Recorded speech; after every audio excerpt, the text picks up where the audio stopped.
നേതാവായും മന്ത്രിയായുമൊക്കെ വിപ്ലവകരമായ ഒട്ടനവധി മാറ്റങ്ങളാണ് ഗൗരിയമ്മ കേരളത്തിൽ നടപ്പിലാക്കിയത്.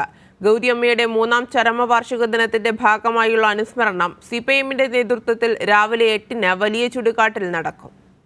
പരിസ്ഥിതി അനുസരിച്ച് നമ്മൾ ജീവിക്കുന്നതായിട്ടുള്ള സാഹചര്യവും ബാക്കിയുള്ളതൊക്കെ ഉണ്ടാകത്തക്ക വിധത്തിൽ നമ്മൾ നടക്കണമെങ്കിൽ പരിസ്ഥിതി അത് അന്നത്തെ വിധത്തിൽ നിൽക്കത്തക്ക വിധത്തിലുള്ള സംവിധാനം ഉണ്ടാകണം.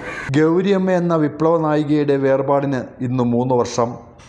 1919 ജൂലൈ 14-ന് ആലപ്പുഴ പട്ടണക്കാട് കളത്തിപ്പറമ്പിൽ രാമൻ്റെയും പാർവതിയുടെയും മകളായിട്ടാണ് ഗൗരിയമ്മയുടെ ജനനം. 1946-ൽ സഖാക്കളുടെ സഖാവായ P. കൃഷ്ണപിള്ളയിൽ നിന്നും പാർട്ടി അംഗത്വം സ്വീകരിച്ചു. ദേശീയ സ്വാതന്ത്ര്യ സമരത്തിലും ദിവാൻ സർ CP രാമസ്വാമി അയ്യരുടെ കിരാതവാഴ്ചയ്ക്കുമെതിരെയുള്ള പോരാട്ടങ്ങളിലും പങ്കെടുത്തു.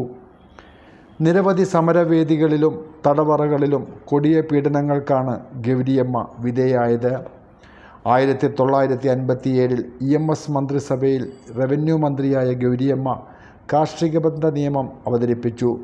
1987-ലെ EK നയനാർ മന്ത്രിസഭയുടെ കാലത്ത് അഴിമതി നിരോധന നിയമവും വനിതാ കമ്മീഷൻ നിയമവും അവതരിപ്പിച്ചതും KR ഗൗരിയമ്മ തന്നെ. 50 വർഷം നിയമസഭാ ജീവിതത്തിൽ 6 തവണയാണ് KR ഗൗരിയമ്മ മന്ത്രിയായത്. KR ഗൗരിയമ്മ ഇടക്കാലത്ത് CPIMൽ നിന്നും അകന്നുവെങ്കിലും അവസാന കാലത്ത് ഗൗരിയമ്മയുടെ വിപ്ലവ മനസ്സ് വീണ്ടും പാർട്ടിയോടടുത്തു.